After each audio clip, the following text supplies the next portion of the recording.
Hello everyone, आपका स्वागत है मेरे YouTube चैनल SR इंस्पिरेशन पर। आज मैं बात करूंगा महाकुंभ पर, जो कि हिंदू धर्म का सबसे बड़ा पर्व माना जाता है। भारत में इस समय महाकुंभ को लेकर कई कयास लगाए जा रहे हैं, हर प्रकार से, सकारात्मक नकारात्मक दोनों तरीके से। मैं सिर्फ और सिर्फ जो जरूरी मुद्दे हैं, जरूरी बात है, सिर्फ वो करना चाहूंगा बस, बाकी अलावा मुझे नहीं पता। सबसे बड़ी चीज है, कई लोग बोल रहे हैं अपने आसपास, गांव में, शहरों में, हर जगह कि ये कुंभ अगर नहीं नहा पाए तो अब ये 144 साल बाद आएगा, अगले जन्म कब जन्म पता नहीं है, इसलिए नहा लो। जबकि मैं आपको बता दूं कि लास्ट इससे पहले 2013 में भी जब कुंभ आया था तब भी यही बात कही गई थी। अभी न्यूज चैनल में भी किसी एंकर द्वारा ये कहा जा रहा था, मैंने सुना।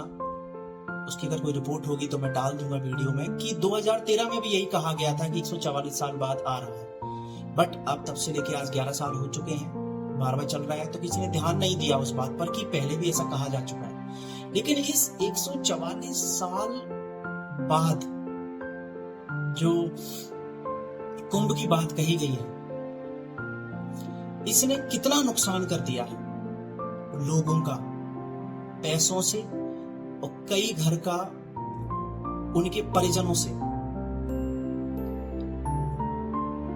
जितने भी धार्मिक बड़े बड़े महामंडलेश्वर हैं, सभी लोग हैं जिन्होंने कहा कि 144 साल बाद ये महाकुंभ आया है, सबको जाना चाहिए।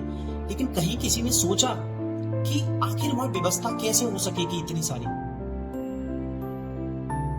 खैर, इन पे मैं बात करना नहीं चाहता। मैं तो सिर्फ इतना कहना चाहता हूं कि क्या कुंभ अगर नहीं नहा पाए तो क्या वह गंगा का पानी अभी 26 फरवरी के बाद वो नहीं रहेगा जो अभी है?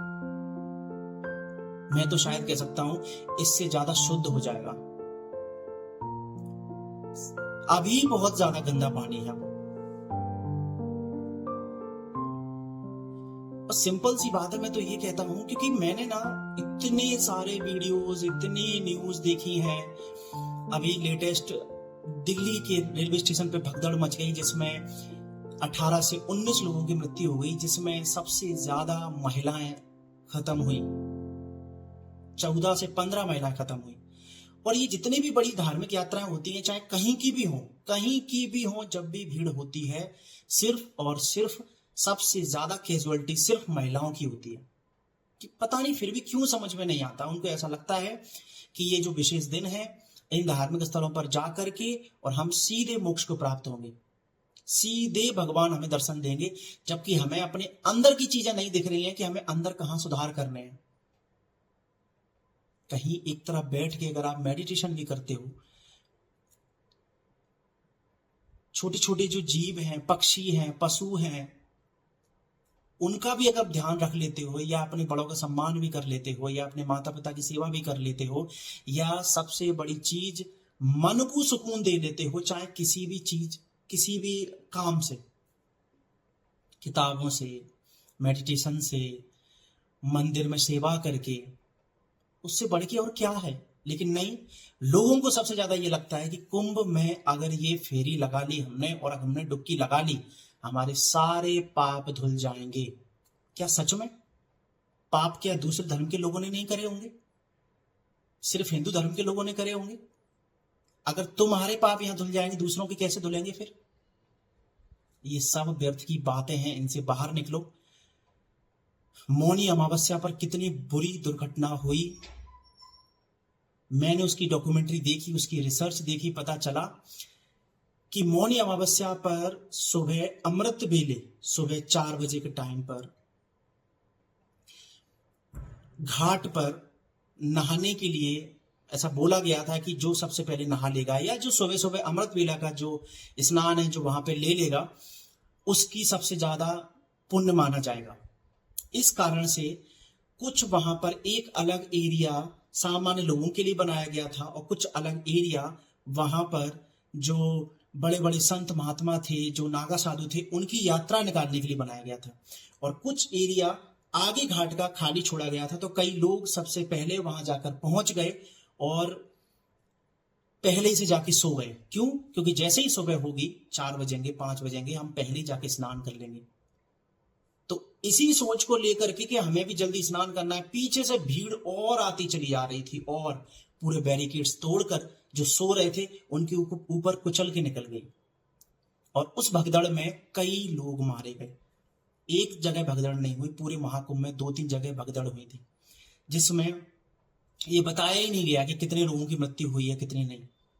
सिर्फ ऑफिशियल आंकड़े 37 से 40 लोगों के आए, जबकि आंकड़े उनके 300 से 400 के हैं। कई गाड़ियां आज भी पार्किंग में वैसी की ही वैसी ही खड़ी हैं, महाकुंभ की पार्किंग में, जो मौनी अमावस्या से नहीं उठी हैं। कहां गए वो लोग? कितनी माएं, कितनी घर की महिलाएं खत्म हो गई। और मैं फिर से कह रहा हूं, सबसे ज्यादा महिलाएं एक्सपायर होती हैं, फिर भी इनको समझ में नहीं आता है। इनको ऐसा लगता है इन धार्मिक स्थानों पर जाकर ही हम मोक्ष को प्राप्त होंगे। अपने कर्म सुधार लो। अगर वहां पर डुबकी लगाने से ही मोक्ष मिल रहा होता, तो हिंदू धर्म में कहा जाता है कि मछलियां या जो भी जलीय जीव हैं, ये भी दूसरी योनि में अपने पाप भोग रहे हैं। तो गंगा में जितनी भी जो मछली है, डॉल्फिन है, जो भी है, इनके तो पाप कब के धुल जाएंगे? ये तो कब की चली जाएंगे ऊपर। अगला जन्म इनको तो मुझे लग रहा है इंसानों का ही मिलने वाला है। क्यों? क्योंकि भाई गंगा में ऑलरेडी कितनी डुबकी लगा रहे हैं, उसी में डले रहते हैं 24 घंटे। गंगा के किनारे जितने भी संत महात्मा है, वो तो सीधा स्वर्ग सिधारेंगे। ऐसा कतई नहीं है। इस भ्रांति से बाहर निकलो आप। जब आप यहां भ्रांति से बाहर निकलेंगे, यहां अगर आप सुकून से जिंदगी जी पाएंगे और चारों तरफ कुछ धर्म पुण्य कर का काम करेंगे आप, उससे कुछ होगा। नहीं मान रहे लोग, अभी भी नहीं मान रहे। भीड़, वहां पर कितनी सारी गंदगी, मल मूत्र भी वहां पर तैर रहा है, या सफाई पूरी कोशिश कर रही है वहां की पूरी टीम, लेकिन फिर भी इतनी करोड़ों की जनता को कैसे संभाला जाए। सिर्फ इतना कहूंगा कि अपने कर्म सुधारे जाएं, जीवन जीने के तरीके में कुछ नयापन लाया जाए, कुछ ऐसे क्रिएटिव काम करे जाए जिससे इसको शांति मिले।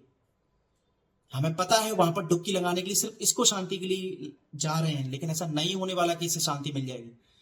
लोग हैं, ट्रेन तोड़ तोड़ के उसमें घुस रहे हैं, कांच फोड़ रहे हो, पूरी ट्रेन बर्बाद कर रहे हो। क्या लगता है तुम्हें ये सब काम करके और सीधी गंगा में जाओ, पाप धुल जाएंगे तुम्हारे? शर्म आनी चाहिए। 26 फरवरी की बाद भी वही पानी रहने वाला है, वहां पर बिल्कुल भी भीड़ नहीं होगी। आराम से जाना, तसल्ली से नहा के आना, और 2-3 घंटे 4 घंटे बैठ के तसल्ली से गंगा की धारा को देखना भी बहुत सुकून मिलेगा। लेकिन पता नहीं क्यों समझ में नहीं आता कि 144 साल बाद आया है, ऑनलाइन वहां का पानी मंगाया जा रहा है। ये सिर्फ व्यापार का सिर्फ काम हो रहा है वहां पर।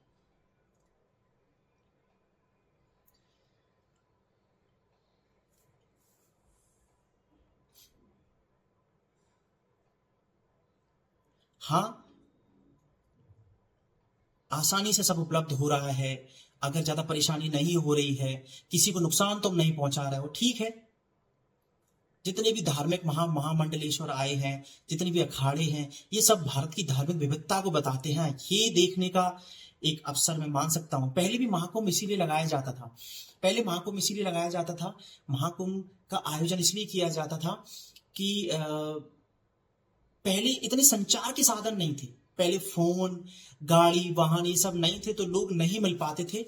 तो महाकुंभ में पूरे भारत देश से, पूरे आर्यवर्त से, अलग अलग जगह से लोग आते थे और एक जगह मिलते थे। तो पूरे भारत देश के लोग एक दूसरे के कल्चर को देख पाते थे, समझ पाते थे कि नहीं यार, ऐसा भी धर्म होता है, ऐसी भी संस्कृति होती है, इनके ये भी रीति रिवाज हैं, एक ये है। इसलिए यह महाकुंभ का आयोजन किया जाता था। बट धीरे धीरे आज वैसे ही हम संचार की प्रगति से, संचार की इस दुनिया से इतने ज्यादा पूरी कल्चर से जुड़ चुके हैं, पूरे वर्ल्ड से जुड़ चुके हैं, तो उसको इतना ज्यादा यहां पर हेडेक लेने की जरूरत नहीं है कि अगर नहीं कर पाए तो मर गए। अरे जिनने कर लिए वो भी मर गए। यहां रह के कम से कम कुछ भलाई तो कर सकते कहीं। माफी चाहता हूं, मैं जल्दबाजी बोलने के चक्कर में कुछ मेरे वर्ड, कुछ शब्द इधर उधर हो रहे होंगे, उनके लिए मैं माफी चाहता हूं। मैंने इसके लिए कोई विशेष कंटेंट भी तैयार नहीं किया, लेकिन बहुत दिन से मेरे मन में आ रहा था कि क्या चल रहा है, लोग अभी भी नहीं मान रहे हैं। बस में बैठ के जा रहे हैं, बस में पीछे जो लगेज सामान होता है उसमें बैठ बैठ के जा रहे हैं। क्या सोच के जा रहे हैं कि कैसे भी करके एक बार बस गंगा स्नान हो जाए बस।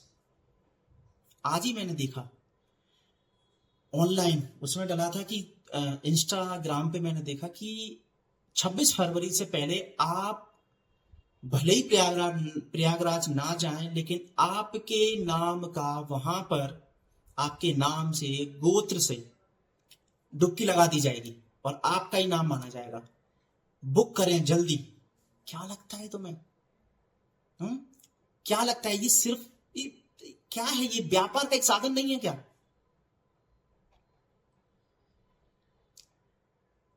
पूरी की पूरी उत्तर प्रदेश के उस जिले की व्यवस्था चरमरा गई है।